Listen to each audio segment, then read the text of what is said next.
Together, these three are the protectors of New Gotham. The birds of prey.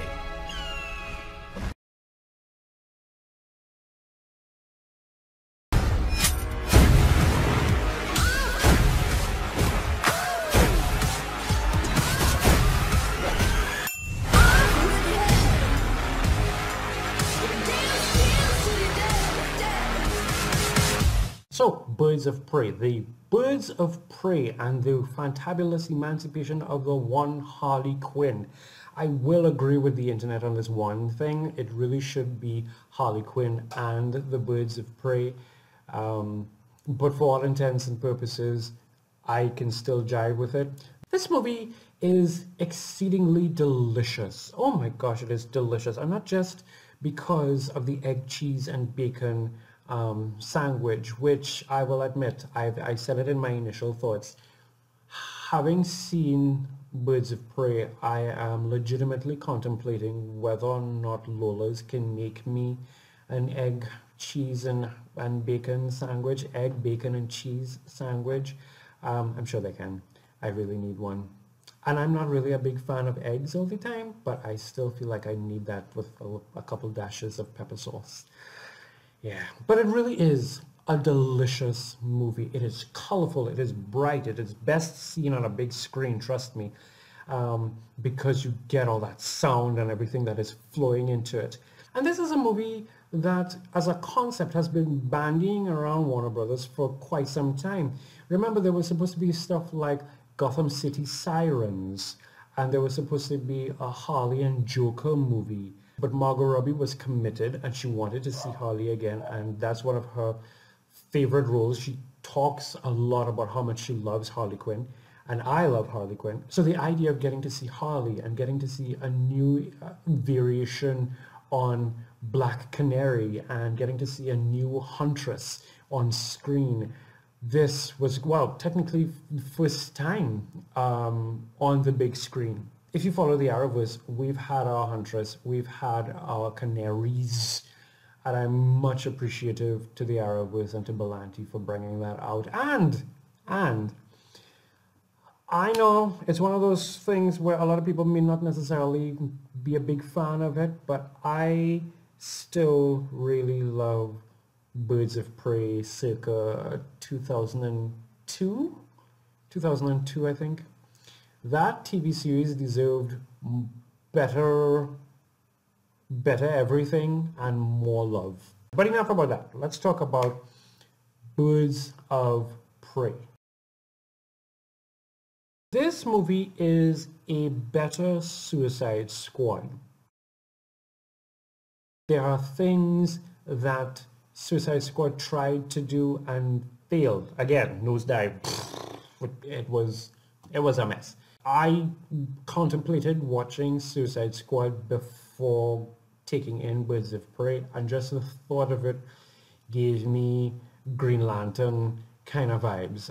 Green Lantern, Ryan Reynolds kind of vibes. I can watch maybe the first 45 minutes of it before all the editing starts to feel wonky and ridiculous, and let's not even talk about Enchantress. The team up, the stakes that are at play, the way how these unlikely personalities come together to form a team. And granted, the full formation of the team does not really happen until the third act of the film.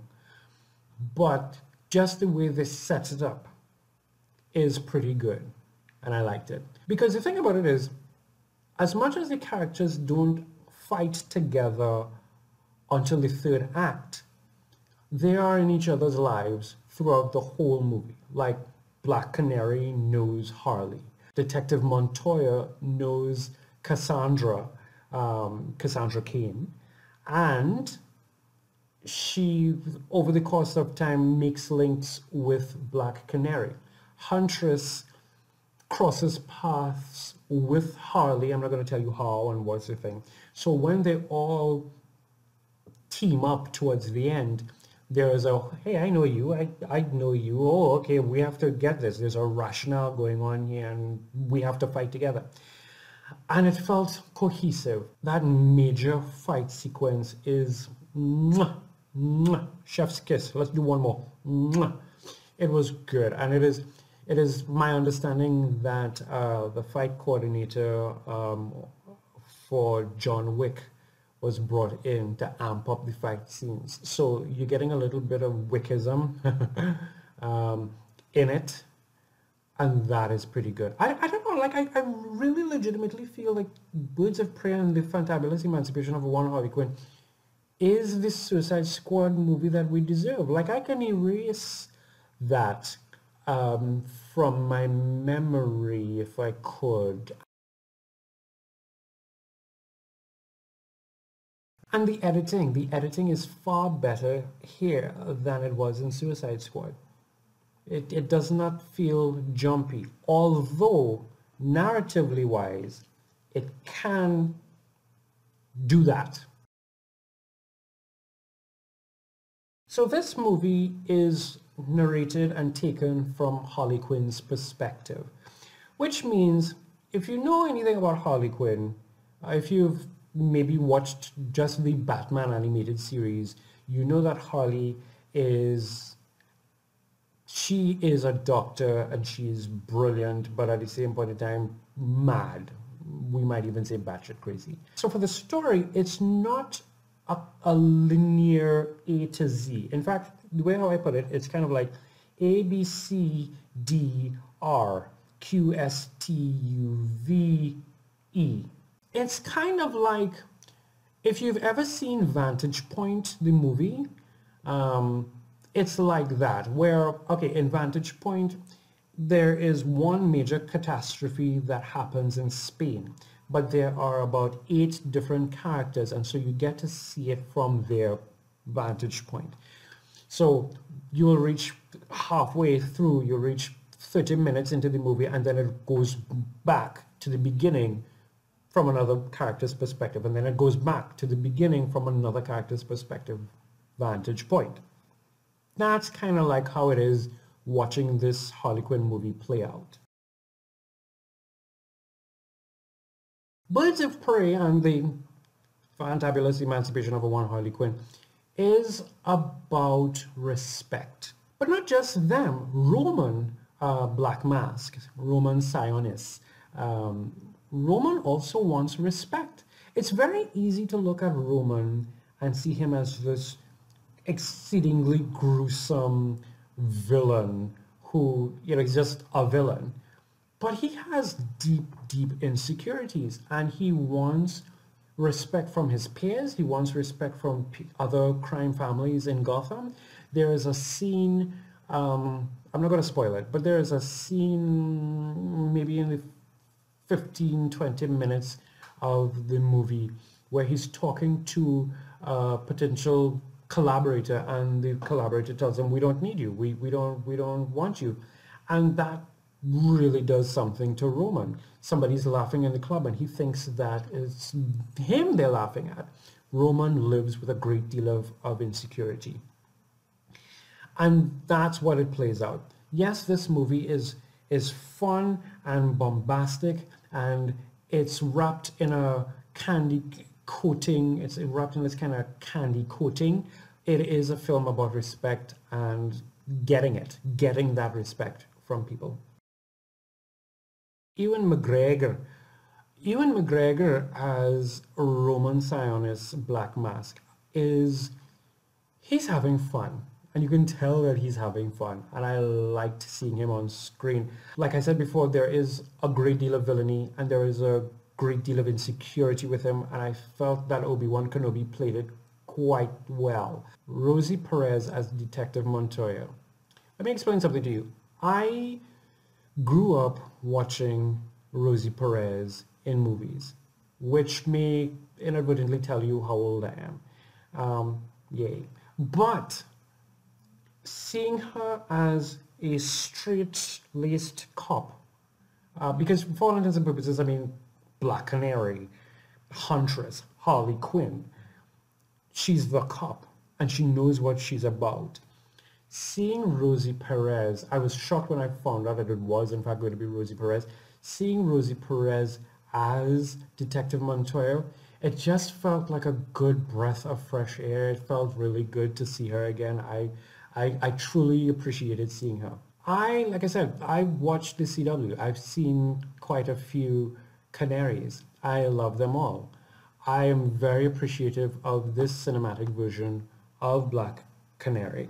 She is a fighter, and she really holds her own. And I love the portrayal. And I feel like I want to see more of that. I really hope that there is going to be some sort of a sequel or some sort of a spin-off so that I can get to see more Black Canary and Huntress.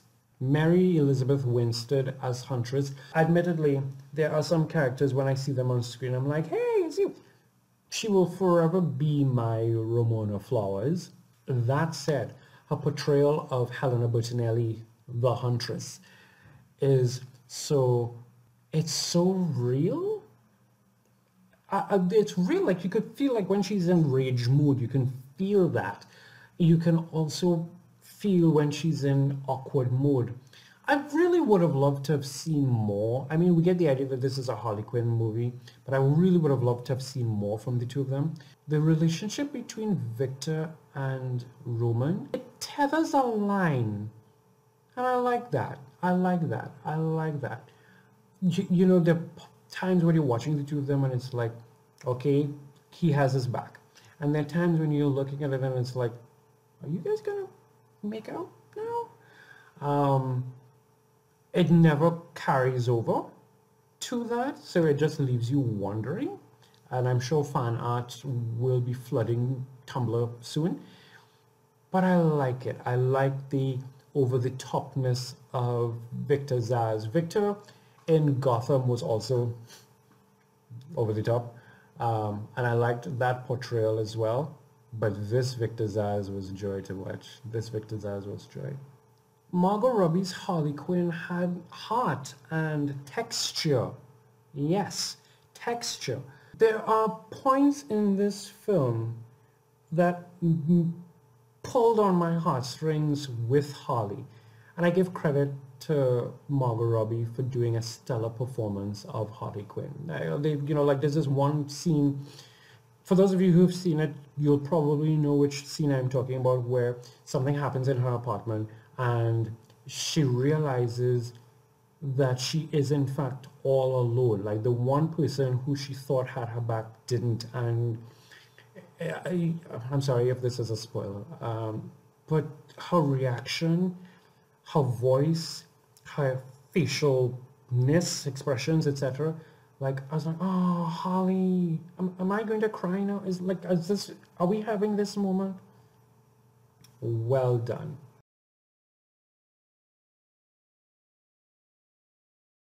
Let me tell you how I feel about that soundtrack. That soundtrack reminds me of Spider-Man Into the Spider-Verse.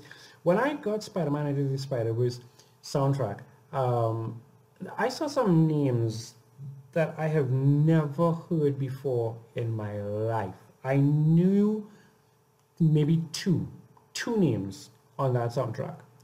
However, I was pleasantly surprised because the music that they collaborated on was Joy. And it's the same thing here. But there are some people in there that I did not know about, but I'm glad now that I do. And then there's the original score by Daniel Pemberton, and that score is also really good. If you get your hands on the score, listen to the Bertinelli Massacre. I think that's the name of the track, the Bertinelli Massacre. It is really, really good. It's really good.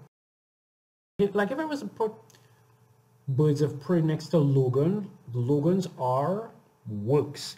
This R also works, but it could have been an NC-17. This is more Deadpool-y kind of R, where you know that they're going to say something that you don't really want your 10-year-old to say, or they're going to show something that you don't really want your 10-year-old to see.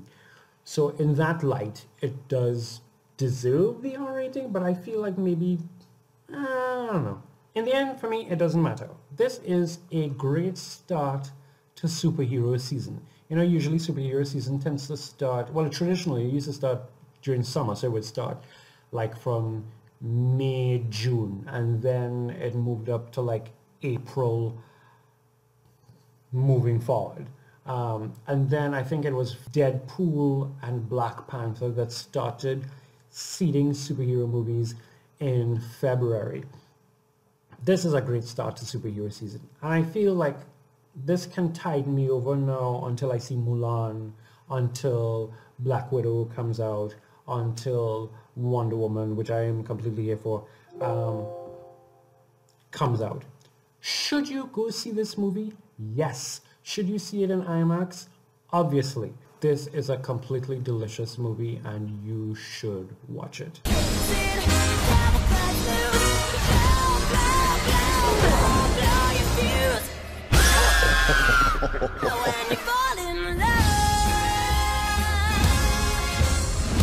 Oh shit, is that a hyena in a bathtub? I named him Bruce after that hunky Wayne guy. So that's me on Birds of Prey. And there are so many other good stuff, good movies coming out throughout the year. So feel free to subscribe and like and all the other good stuff. I will talk to you soon while I go listen to more of my Harley Quinn's music.